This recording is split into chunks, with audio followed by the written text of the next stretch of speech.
Good afternoon, everyone, and welcome to this awesome panel discussion that we'll have where we talk about, well, mainly whatever you would like to hear, because you'll be the ones asking most of the questions. So I am Kristi Machalaru, and I'm so happy to be joined by this unbelievable panel. Clarice Assad is running just slightly late, but she'll be joining us hopefully as well. And I have to tell you a secret, actually, because I didn't realize this way, that we're going to end up in this discussion with actually 7 female composers, and this was not something that we planned, but when I realized this, I realized that maybe subconsciously this had something to do with the fact that I did grow up with 7 sisters, and I feel like home. This is amazing, you know? So this is just, but I'm so happy that you're all here. How many heard the concert last night, just out of curiosity?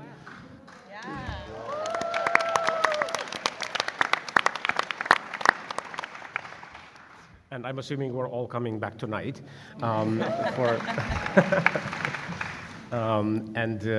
think maybe what would be best just to start, Vivian, if you don't mind, we start and we go this way and just say hi and introduce ourselves and your connection to the festival. Yeah. Hi, my name is Vivian Fung, and I'll be on the program next Saturday with my earworms, and I'm currently just relocated to the Berkeley area, so a local. Hi, I'm Nina Young. I had a piece on the concert last night. Yeah, you did. Thank you. And this is my first time at Cabrillo, and it's great. And I'm from New York and relocating to Los Angeles. Hi, I'm Melody Erdbush. I also had a piece on last night, the Sakara Bird. Thank you. And as you can probably tell from my accent, I'm Australian. And this is my first time at the Cabrillo Music Festival. Hi, I'm Kristin Custer. I wrote the RBG piece last night. Thank you all for being there last night and for being here today. I actually am on the faculty at the University of Michigan in Ann Arbor, and this is my second year here at Cabrillo. Hello, my name's Anna Klein, and I have a cello concerto this evening. I'm very excited about it. Yeah. My name is Du Yun. I'm from Shanghai, China, but now in New York, and now I'm here. Hi, my name is Dan Dediu. I'm from Bucharest, Romania, and I will have a piece performed in the concert today.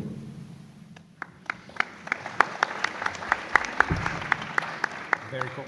I'm always fascinated by one thing, so I will put the first question, and then hopefully that will give birth to other questions. But I'm always fascinated by the process of composing, because from my point of view in studying scores, and I've said this way too many times this year already, but every composer teaches me how to study their music in a different way. And the idea of finding that way of knowing how to study is what drives us, crazy a little bit, conductors, in trying to understand their music. And I am wondering if it's directly linked, and what I'm referring to, do you always, and this is for anyone on the panel, you can pick up the question, do you always follow the same process with every piece that you write, or does every piece that you write gives you different challenges in how to write the piece itself? Who would like to start? Not for me. I also have a band, and we do like punk, metal, jazz, and my piece tonight has no jazz element. So each piece for me, I think it should serve for the piece instead of serve for my idea, and this is how I view my life around me. So I made a decision that it should work for the project at hand. And then I'm thinking what makes sense. This is how I treat my world around me, and this is my approach. Okay. Anybody else? I agree. I think you have to look at each project differently, and it's sort of like a sculptor sort of getting a piece of clay, and sort of that clay sort of speaks to that sculptor as far as, you know, how to shape it. So it's sort of like you're listening to yourself or listening to some, you know, the piece, and it sort of leads you in that way. And so you're along for the journey. So you're almost like a conduit for the whole process. And is there a moment, you know, I think, if I'm not mistaken, Michelangelo said that he just had to take away the things that were preventing the sculpture from existing, rather than actually building the sculpture. You know, is there an element to that? Yeah, a lot of it, for me at least, is psychological. Sometimes you get in the way of yourself, you know, you doubt yourself or you censor yourself. And I've learned over the years to, not that it gets any easier, but you learn to trust your instinct a lot more as you go through over and over and over again. Nina, you were talking the other day about like the actual process of forcing yourself to sit down at a table, right, with a timer until inspiration really got going. Can you? Well, for me, a lot of the first part of composition, which I think is really fun, is this idea of play. And so I create sort of musical environments for myself to improvise in and hang out at the piano and on the violin and with percussion instruments and the computer and electronics, and just sort of have myself a party and take sounds and experiences from the outside world as well. But then once there's been enough play and you have kind of an idea of what's going to happen, then you have to actually write things on the page, and that's very frightening. And so for me to get focused, I've found recently that, and perhaps this has to do with the digital age of technology where we're so torn in multiple directions. If I'm sitting down for 15 or 20 minutes, I get very easily distracted, and after the 90-minute mark of forcing myself to sit down, then I find a moment of clarity where I become re-obsessed with the idea. So it brings focus a little bit, this 90 minutes. Yeah, there's something that happens. You know, sometimes it's at 75 minutes, sometimes it's at 48 minutes. Wow. But to guarantee that I can really dive into what I'm involved with, and I think that's a big thing. You know, like in sound, in music, we're asking everybody to take the commitment to sit with us in the concert hall and go on this sonic journey. So I have to be very committed to that journey, and if I'm going to ask other people to participate in it. Christy, you were saying something yesterday about taking Megan's poetry and then walking around the yard with it, and I found it really insightful, this, because so much of your music has this unbelievable strong pulse, you know, and I'm wondering if it's related. Like, do you actually come up with a pulse as you're walking? Like, does your walking pace change based on what you're thinking about, or is that just a purely meditative state? Yeah, my walking pace changes depending on how much sleep I've had the night before. I do a lot of pacing. I do months of pacing. And our house is in the shape of an L. There's sort of these two wings to it. And so when it's not walkable outside, as it is much of the time in Michigan, I walk the L and sometimes make little 8s around the living room and stuff. But I just love pulse. Yeah. And I don't know if that's because I grew up in the 80s listening to a lot of Madonna, a lot of early Michael Jackson. But I think that's probably a lot of it. And also growing up as a pianist, you know, having your hands do a lot of rhythmic stuff. But yeah, the pacing, I think, is this kind of meditative thing. I think it's basically the same as you know, being present in your artistic space for however long it is. I just walk and walk and walk until... That was loud. Sorry. Until I start to feel something happening. Anna, I'm always fascinated because when it comes to pulse, I feel like your music has this unbelievable patience that's built into it, you know, and it has a very, very clear sense of pulse. But in some ways, your pulse, when you are in the most patient moments, it reveals itself versus when you try to impose it. You know what I mean? And how do you think about pulse? I'm curious. I guess that's a good question. Well, part of the process is I always start at the piano to find an idea, and then I use the computer as a compositional tool. But I have a pair of wireless headphones, and I always, once I've got about a minute down, I'll go away from the computer and imagine that I can dance, which I can't. But I guess I think about the physicality of the music, so nothing's ever completely rigid, but there's sort of suspensions or sort of off-kilter. So I think if it feels right to move to, then it will feel good to experience it. Well, and that's so fascinating that you say that, because for me, I always feel like I'm not getting the right pulse in your music when it doesn't feel good in my hands. You know, it's really strange, because with different music, you know, it's not about how it feels in my hands, but with you, one thing that I found out is if it feels a little awkward in my hands, you will tell me that's not the right speed or not the right pulse. And then I kind of have to rely on feeling like I'm dancing a little bit. You know, so I never made that connection. That's fascinating. Really cool. I'm going to have to go home and think about how I'm conducting the concerto tonight. Just to see this. Melody, what's your process? For composing? Yeah. Okay.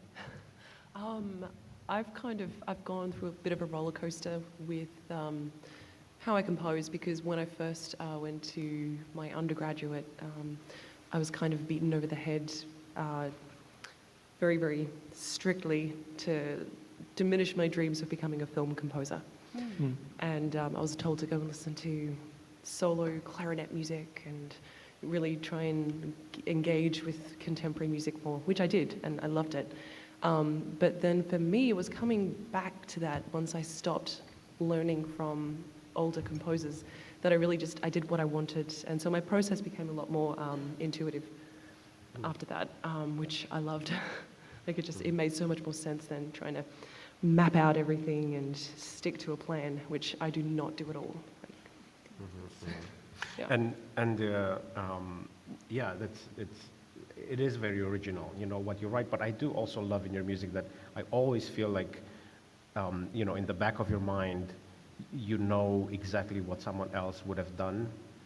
You know what I mean? At the moment, like there's a old world maturity that I find associated with your music, that it's really interesting and beautiful, you know. So the gestures feel really, it's just like they've always been there, but somehow you just make them your own, you know. So I really love that about your music.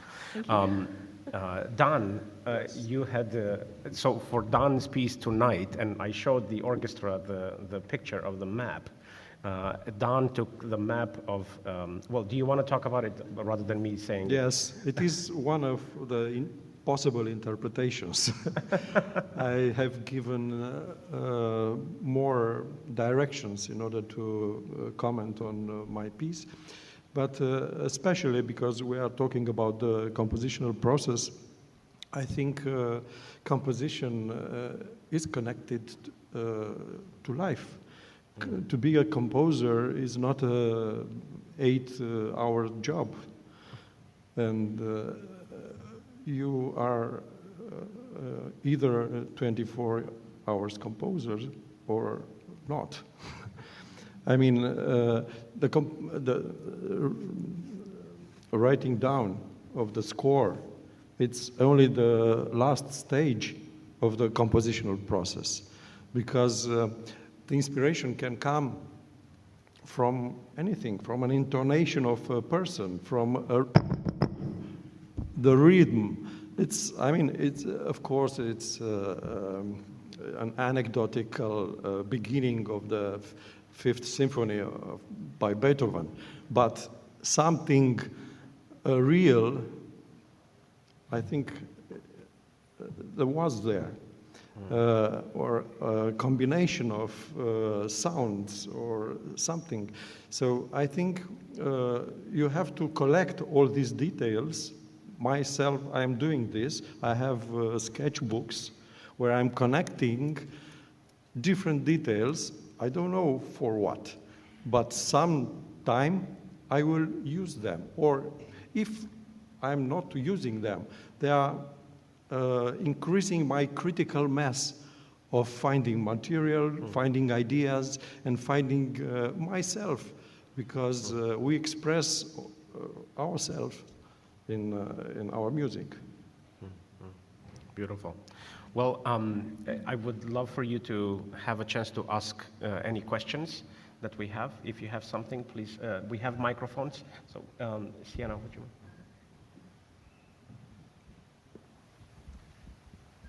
Thank you for what we experienced last night, and I look forward to everything. We've been coming to this festival for probably 25 years, and I have withheld this question because it seems not very smart. So, to any of you, I don't understand how you know when you need a tuba.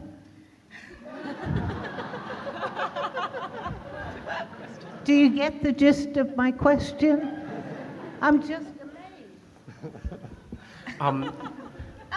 Well, I don't think any of us really know when we need a tuba, but I think you always know when you need a tuba. well, You know, it's just the look of it. And also, I have a friend who's an amazing tuba player, and we're joking about, you know, like tuba is such like a B-roll film.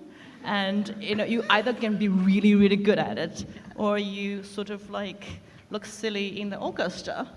So I think for the task of a composer in today's world is sort of like, you know, looking into the eye of set problems and be like, what if we can challenge that status quo? And that, be it tuba, be it oboe, be it flute, be it a violin. So I think this is the new technique that all of us are trying to employ and trying to experiment. Yeah, I think part of the part of your question as well is how do we decide what instruments play what? And I think for different composers this can be different. I will just say a couple of words and then please chime in. I think some composers notate. The art of composition is the notation of sounds, right? And then the creation of gestures within those sounds. This is the way that I think of it. I think that then there's a step further to that, which is the art of orchestration, which is when you assign those sounds to different people to perform based on the timbre and the character and the colors that you're trying to portray. So this, in some way, are how those decisions are being made. At least this is the way that I think of it, but please feel free to contradict or agree. Or add, or subtract. I think a lot of instruments, or all instruments in the orchestra, have cultural weight depending on how much you have listened to them or worked with them. They mean different things. You know, trumpets have a hunting call and such. And so you have that sort of cultural tool bank accessible if you've been part of that tradition. But then there's also, I really like the idea of the chimera, or sort of the proto-instruments that you can build together by combining the qualities of unlike instruments and creating different sounds. So it's sort of using the orchestra as a giant resonant body and a synthesizer with all of these different waveforms and combining them together to see what could come out next. Yeah, I will second that. Thinking in terms of the orchestra as a single instrument, but just with 1,000 more dimensions to it. I mean, it's hard to say the clarinet is a single dimension instrument because it isn't. In itself, it has so many possibilities, but you take the orchestra and then suddenly that's just completely blown out of proportion, and approaching it like that, yeah, definitely has a lot more success, I find, than sticking to the Rimsky-Korsakov like orchestration method, which I love as well. But yeah. There's also, you know, a purely practical element, because as a composer, I think when you receive a commission to write a piece, one of the very first things that you're told is the instruments that you can use. And I think sometimes it's actually even encouraged that you have to use all those instruments, you know, so that exactly. So then it in some ways it's decided for you what canvas you have, but then you still get to choose when you use the paint, right? Or at what color it is. So sometimes the canvas is decided for you in advance. You know, it depends on the commission or the limitations of the practical aspects of how many people are around available to perform the piece and so on. But I think, you know, being a unique, quote unquote, a composer with your own personal voice, Yes. is that you're always trying to fight against the textbook of the orchestration. And, you know, they often see oboe can never really blend with the orchestra. But from where I come from, or the, you know, oboes from the Shanama and from the Persia area, like it's supposed to be loud. And then why you have to hide it? Because, that's a very Western side of idea that everything should blend well. But if your project, if your work is not dealing with that, and it should not conform to that concept, to that aesthetic. So that's something that I think that as an audience, we can also have open our idea of it. Maybe some pieces, it doesn't mean it needs to really blend well. Right. And for some people, it doesn't work that way. Yeah. Yes, and I go a little bit farther. Composition is about creating context with sonorities. So there is a traditional way to employ the instrument. We all know from the conservatories, from University of Music and so on, from our teachers. And there are new ways in order to invent with the same tuba a new context where the tuba doesn't sound like a fat guy, a little bit drunk, and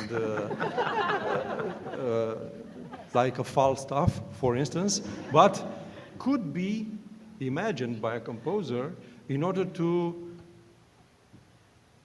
be a Prince Charming. Who knows? I don't know, but it is possible. It depends on context. Beautiful, beautiful. There was one other question here. I think the microphone is coming. Christy, I'd like you to talk a little bit more about your creative process when the works come to you or when you commission the works. Is this to me, Christy, or this? It's you. Okay. Yes, you. So about, can you repeat the question about the creative? Yeah. So how do you approach your creative process when you're dealing with these very different works that come to you that we hear? Well, the first thing that I do in deciding, first of all, what the pieces are that are on any given season, is I kind of just sort of let it speak to me, and sometimes it all falls into place as a thematic thing or as things that go well together in a conversation. I would say to pick those pieces, I usually listen to a lot of music.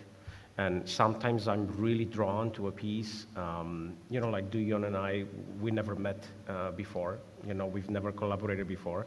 But I heard about Kraken just having conducted in Detroit, and musicians talked to me about it. And then I went and I listened, and I was like, I have to do this piece. And you will hear why tonight. You know, so a lot of the time, I try to keep my ears open. And I just listen to everything that comes my way. I really do. And then from that, I try, you know, I find one thing that I really want to do, and then I try to see what else goes with that. Or if we commission something, there are a lot of moving parts to a commission. I mean, this is just because this is the most recent one that you heard. It actually started with a pure Facebook post that Jamie Barton made. She was very upset about what was happening about 3 years ago in our country, and you know, she made a statement about this, and I wrote her back. We had just worked doing an opera together, and I wrote her back and I said, you know what, I have a place where if you want to use your artistic voice to make a statement about that, we can talk about it and make it happen. And she said, yes, let's do it. And then that led to us, to me looking at what would that statement be?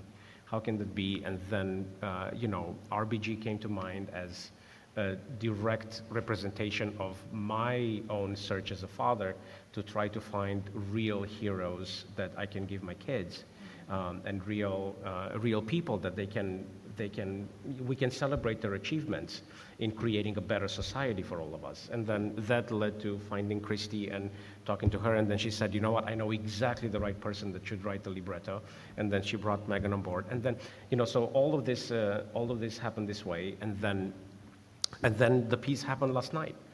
So in some ways this was the creative process behind that piece. But I do have to say, every piece is different. And one of the things that I've learned over the years is that when I try to limit myself in having to follow a pattern, I'm never successful. Especially with new music, I think you have to be open to allowing everyone to say what they want to say. And then if it works for what we are doing here, by all means we will do it. And if it doesn't work, maybe we have to wait a year or two. So this is the way that I think of it. And in some ways, it probably drives a lot of composers mad, because I never write back. I mean, a lot of them write me to suggest things that they're doing or to let me know about it. And poor Ellen knows this, because I never write back and I say, no, I'm not interested. I'm always interested, but I just have not found the place yet to say yes. So it's some people, their process is different. For me, it's always yes. The time is when I get in trouble. Yeah. When it's not enough time. May I add that this process that you're talking about we're so thankful, all of us. I think I'm speaking for all the composers here, that we're so thankful about your curiosity and your humility in actually listening to, first of all, just listening to all of our works, because I think that is still quite rare to have a conductor who is so interested in new music that he takes the time to listen. So thank you so much for that. Well, I have a lot of long flights, and I just... But it's fascinating. Like I look at, and this is why I can't say no, because the process of composing, it's such a personal, deeply intimate thing. Like, how can you say no to that? Like, if someone reveals a part of themselves, of who they are, they've put it in a composition and they've sent it to you as a letter, how can you not open that letter? I find it insulting on a human level, and just because I can't find the place to perform it right away, it doesn't mean that it's not something that I cherish. In fact, my dream, and both Cheryl, my wife, and my manager joke about the fact that my dream, like this is my honest dream, is to write back to every composer that has written me. This is my personal, and she says that on my tombstone. She's just going to say, he wrote composers back. But I just wanted to add that, sometimes composer write a piece, and to be able to bring alive, not only that you have to have the musician, but also the producing part of it. Last night, I had tears in my eyes when I saw Ruth was on the video. I really did. I'm not talking about politics, because I'm an immigrant. I'm a late immigrant. I do not understand the difference between republics and Democrats. Yeah, because for me they could be the same thing, right? So and then you understand, what? But what I'm trying to say is, for a lot of countries, this is why, like, Americans still to this day, whatever people say, I always think that it still can have that aspirational aspect. This nation still could have that, because when you have leaders like that, and take the time to, because I go to a lot of places, and not just China, just like there's so many corrupt government, working in today's world. And they really, and even if they say they care about the art, they don't. It's always about the soft power to what make the government really work. Just to see some leader could, do that and was really talking about the women and about a women composer and wanted to do more of that. I just thought I'm a very proud immigrant.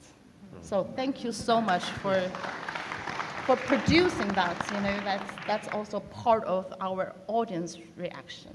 And I was an audience, so thank you. Thank you to the Cabrillo Festival.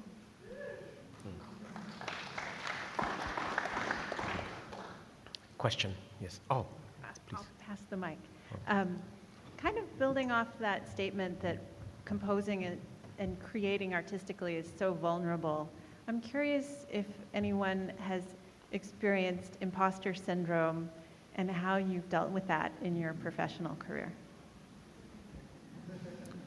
Who would like to start?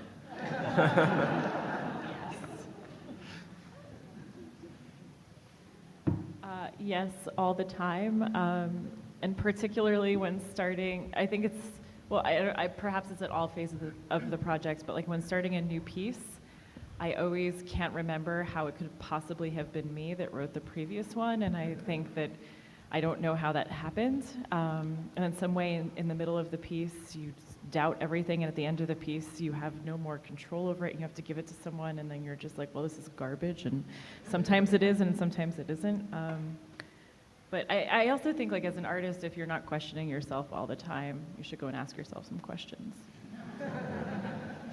I'm actually going to answer it in a way from my perspective for just a brief second, because I almost love nothing more, and I search for this. I look in every new piece to find what is the link to everything that has come before.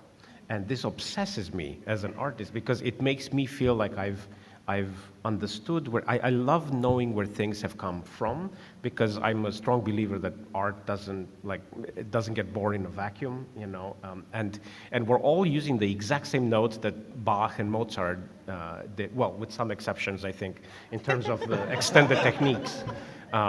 In terms of the extended techniques and things like this, but so I'm always fascinated, and to me, it's a really great sort of compliment when I can compliment to the composer when I can hang on to, this gesture, I recognize this gesture from 150 years before, but you've made it your own, maybe I look at it as a benefit or something that validates a little bit your own voice in having been able to deal with it in your own personal way, so I love that. Actually, I like being able to hang on to things as they appear.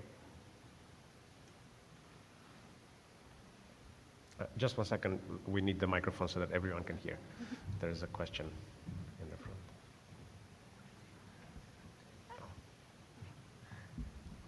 Thank you.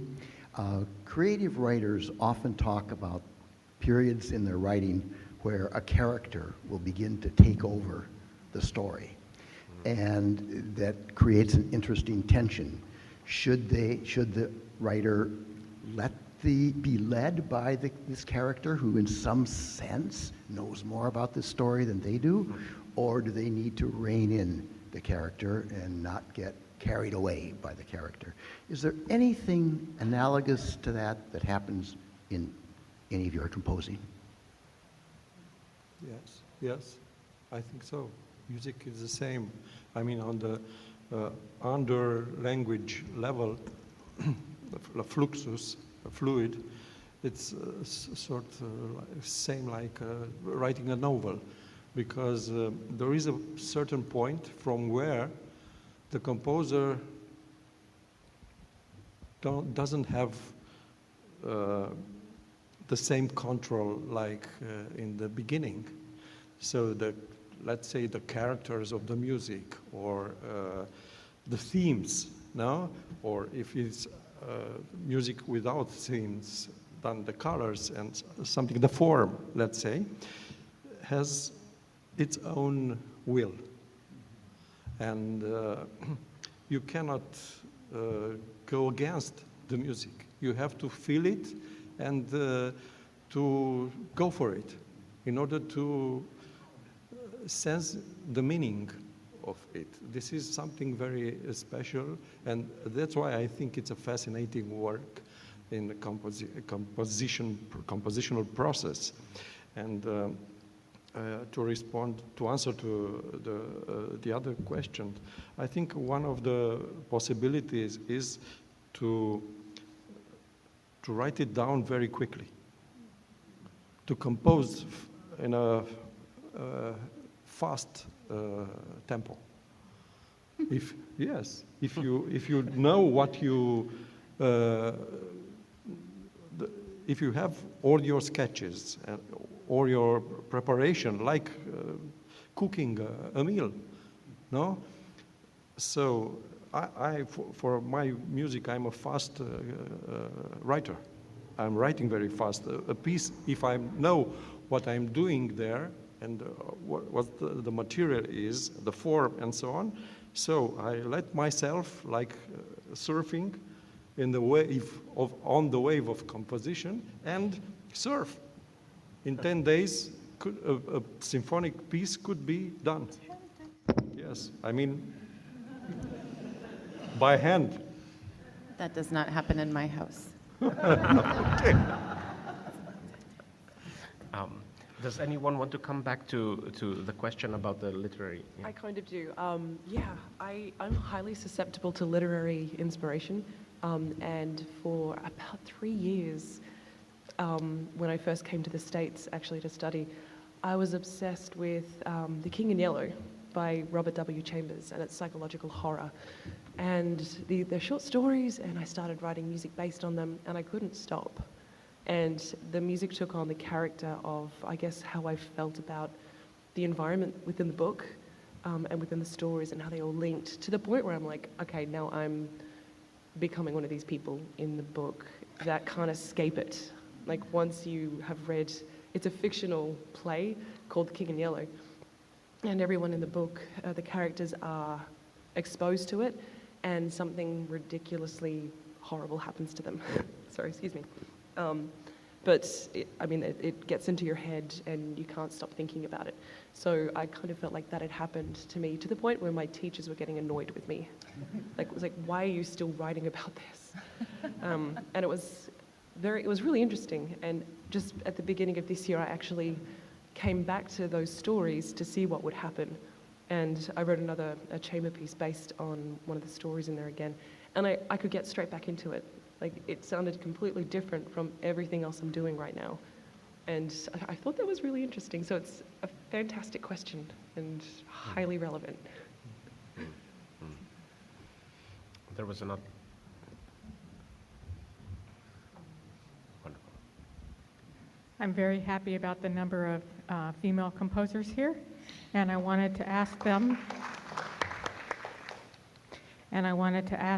you if there's any old girls network of mentorship. Any what? Old girls network. Old girls. Old girls. Like a old boys network, old girls network. Oh, I think I'm the oldest one here. Should we form one right now? Yeah, maybe this is it. This is it. I don't think so. And here's why. Because so I'm 46 years old. I just turned 46 in June. Yeah. And you too? No, just showing She you. was just happy for you. That I lasted this long. And I learned, so I was in graduate school in the late 90s and early 2000s, and there were very, very few women composers that came through for things like seminars and even performances. I think I calculated the other day that I was 32 was how old I was by the time I actually watched a female composer walk across an orchestra stage and take a bow. Which is, I know, it's astonishing. Well, sorry, it is to me, but, and so I have not had a single female mentor composer. I am now at the University of Michigan. Our department was founded in 1949, and I'm the second ever woman to have tenure in that department, and the first one left, and then I was hired after she left. So it's a thing. It's a big thing. But the generation, I think, older than me, like in their mid-50s and then on, and older than that, they grew up in much more of a culture of don't talk about it. Do your thing, keep your head down, power through. You're the same as the men. Don't draw attention to the fact that you're a woman. Some of them speak up about it now, some of them don't. But what I will say is I think that generation is doing a lot of really quiet work behind the scenes. I know several of them make a conscious effort to consistently recommend young composers who identify as female or young composers of color in ways that just weren't happening even 10, 20 years ago. So I'm also really encouraged by the fact that what I'm seeing a trend in our youngest students is that they're having none of this. I mean, they are, they really are. And I think particularly in universities it's becoming talked about much more. People are openly discussing it. People are, these youngsters, they don't have time for this crap. They don't have time for discrimination. They don't want to see any of it. They want to, make sure that equity, diversity, equity, and inclusion is a big kind of buzzword in academia right now anyway. And it's kind of BS unless you're actually going to do the work to change the numbers. And so I'm excited. I think that a lot of our young people are going to really do amazing things. And my hope is that those of us who are ever in any kind of position of power who can offer opportunities and access to those voices that not only need support, but they need amplification, that's our job to do. And we need to do better at it and do more of it. It matters who you know. Say again? It matters who you know. Connections. No. Doesn't it? I'm sorry that I'm cutting there, but but please continue. Yes and no. I mean, I think less so than it used to. 20 years ago, we were all told, hey, you want to write orchestra music, you got to go find that guy, hang out with that guy, study with that guy. You want to write band music, you got to move to Texas. You want to write film music, you got to move to LA. There was like 4 paths that one could take. And I think that the internet has had a big role in changing that significantly. I mean, if I wanted to learn about Ghanaian drumming as a doctoral student, I had to get on a plane and go there. But now the dissemination of information is so rapid and so vast and wonderful that I think young composers they can have any kind of sort of circuitous path in their careers that they want. They can have toes in all different kinds of genres, all different kinds of aesthetics and projects. It's really wonderful. So in that sense, I think it's a lot less that now than it used to be. I had a knee-jerk reaction to when I said the thing, because just a couple decades ago, a few years ago, men would actually use that to say, oh, if you hang out with me, you're gonna go somewhere, right? So yeah, some of them still try too, right? Women included. Yeah. Right. So it's not just this gender thing. It's just this human exploiting thing. And I also wanted to make sure that I want to make sure. It's also like on the curator part of job too, that we have to know that this is what Kristin, you were saying, that make sure that we are always open the time. It's not about who you hang out with more. It's really about the curiosity and not just thinking that we pat it on, we have done a good job, because right now we're still not doing a good job when you think about that like worldwide wise. Women are not encouraged to even play music in many places in the world. And we know those places, and we pretend that's not happening. And we say, oh, women are doing an incredible job. No, we're talking about, in the West Coast and East Coast in the United States. No, we're not doing a good job, and we could continue to do a good job. And our younger generation will go to those places and say, let's talk together. Do you, like, when you look at China now, the economy is doing so good, but if you were talking about feminism still today, you're not encouraged to talk about that, and you'll get a backlash from women as well. So, but understanding all those danger and then perhaps being banned, and how you work with that, and how you talk with a younger generation of women composers and women artists from that region, and say this because our model of how things might work in the United States perhaps not going to work there. So when we are doing all those sorts of job, we have to understand the sensitivities of the social balances and all that. And then you really look into the problem of the nature of the problem is when we're talking about we're interested in knowing voices from women, we actually wanted to hear different interpretation of the life experiences. It's not just checking the boxes. Okay, I'm done. I want to. Thank you. I want to. Sorry. And I just want to follow up very quickly on this because I think the first step, yes, is to have a better inclusion of everyone. But the next step is to actually allow them to talk about the things that are perhaps still viewed uncomfortable by other people. So, we were just having a discussion right before we came here because I will be curious. I am so happy that we were able to, and with the generous support from many of you, to be able to create this piece about RBG. I'm really curious to see how many orchestras that are trying to put on this persona that they are addressing the issue, how many of them will actually feel comfortable performing the piece? That actually talks so directly and so perfectly to the point of what they should be talking about. And teaching their audience about the fact that, equality is important and people have been fighting for it, for generations. And without those, we would have been so much worse. So that is the first step, I think, in inviting a more equal group of people to discuss, but then letting them talk about what they say, rather than putting them in a mold and saying, okay, we're going to represent a female composer, but of a piece that doesn't actually address anything that we feel uncomfortable with. You see what I mean? So I think the true feminism, should actually look beyond that and look at the message as well that is being provided. That is very important. I think it's really important that we actively continue the dialogue, because I think only with dialogue and openness can we really come to an understanding of what it means to have the diversity, inclusion, and equity.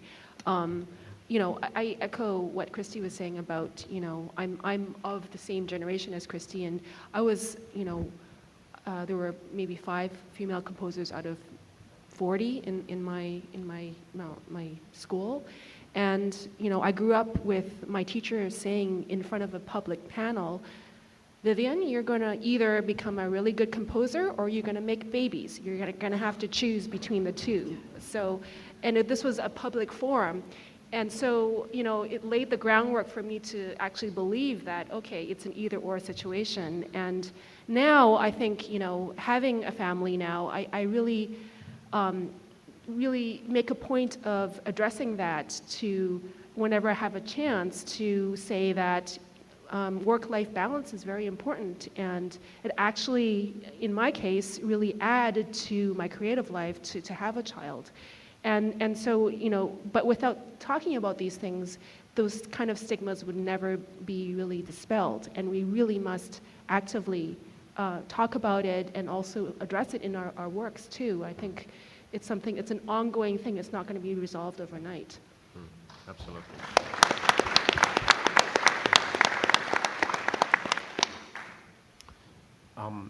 Okay. Sorry, we've had so many hands. I hope we get to all of you. Yeah. Christy, are the compositions sent to you in a digital form so that you can hear them? Yes, I accept all digital forms of compositions, yes. Okay, thank you. And Kristin, my major question was for you. I thought your piece was a masterpiece. I'm sorry? I think your piece is a masterpiece, one of the greatest things that the Cabrillo Music Festival has done. Thank you. And I've been to most of the seasons. Thank you. An important piece also, the importance of it. But as a choral singer and a musician myself, I was really struck by the fact how many groups can perform this thing. Will you always need the room full of teeth to do it? Because that's a very unique group. Not necessarily. Okay. Yeah, I think you'd be surprised. And the other thing is your voice leading in the voices is really amazing to me because I could see nothing really standard in it. It's like the soprano sometimes jumps way down, you know, and does these huge leaps. So how are you choosing all those notes and those sonorities? It's really amazing to me. That was one of the most amazing things as I heard it. Thank you. I will say that I was obsessed for probably about a decade with Heinrich Schütz. If you don't know his music, check it out, SCHU umlaut TZ, who's a precursor to Bach. With voice leading is all the things in his music. And then honestly, I'm just trying to write what I think is going to sound cool. So I often, choose chords and things and then figure out how to get there within each voice so that it's not super awkward. But I also just love giant leaps. I also love things like instruments or voices that are typically high singing low, which is why Jamie had a lot of low notes last night. I just love that. I love low flutes. Like flutes playing around middle C is just super yummy, I think. So, yeah. We had some questions here in the front to Sienna, if we have. Max. Yeah. So I'm always fascinated by the process in which you're creating sounds, but you don't really hear them. And I'm trying to figure out how much you hear in your head.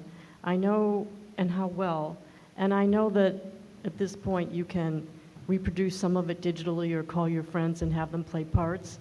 But just to finish the question, I'm really intrigued by when the orchestra plays it, how surprised are you? Is that a whole process in and of itself? Anna, you're quiet. It's a really interesting question. I think there are always some surprises, and I think as a composer you want to try out new things with each piece. But I think you have a general sense, but I think it's really fun to put some sounds that you're not sure about, and that's I would love to explore more of that. Deanna, I'm curious about you. I'm curious about myself too.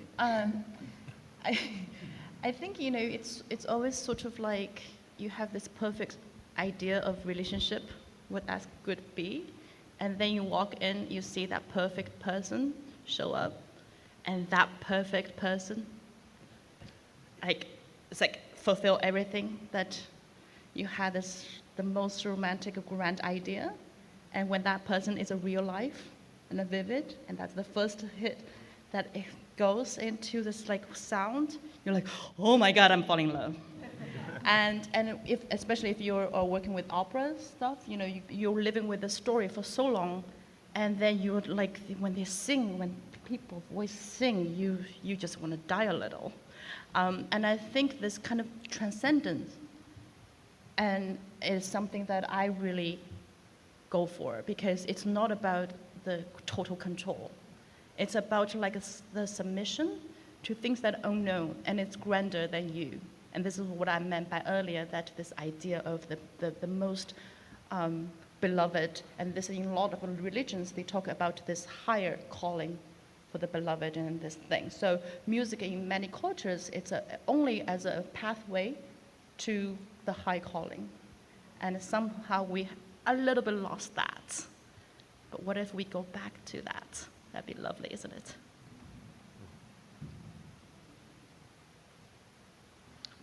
There's a question right next to you. Hi, my 16-year-old son just had to go to work, but he wanted me to ask a question for him, if I might. He is a beginning composer, and so he wanted advice that you have for a beginner who's still in high school, either technical or inspirational. And then the second part of his question was, how do you write for an instrument you don't play? Actually, if I could answer the second part first. Last year on this very panel, do you remember what Bill Bolcom said about this? I was surprised. So William Bolcom is one of my former mentors, and on this panel he got a similar question about writing for instruments that he doesn't like. And I learned that day that evidently he doesn't like the clarinet, which I thought was shocking because he writes so well for it and so beautifully. And he said his answer, which I loved and which I now do, is that he thinks about a person that he loves who plays the clarinet. Yes. And then he's able to do it. So. And practical advice, I guess, for someone that is starting as a composer? Anyone would like to? Well, I guess bouncing off that comment, I think is you learn so much from your friends when you're starting out. The best thing is if you're writing for the clarinet for the first time, to find a clarinetist that you can try things out. I think for most of us that's probably been the case. So your friends are your best teachers, really. My advice will be to read books and to make a general culture. Because a composer without culture, taste, imagination, one cannot imagine.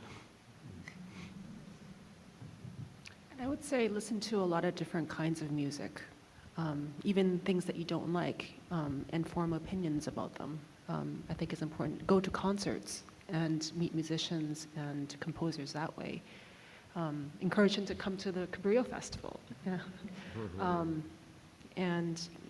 Listening to a lot of different kinds of music, I think, is really healthy. I mean, I'm not.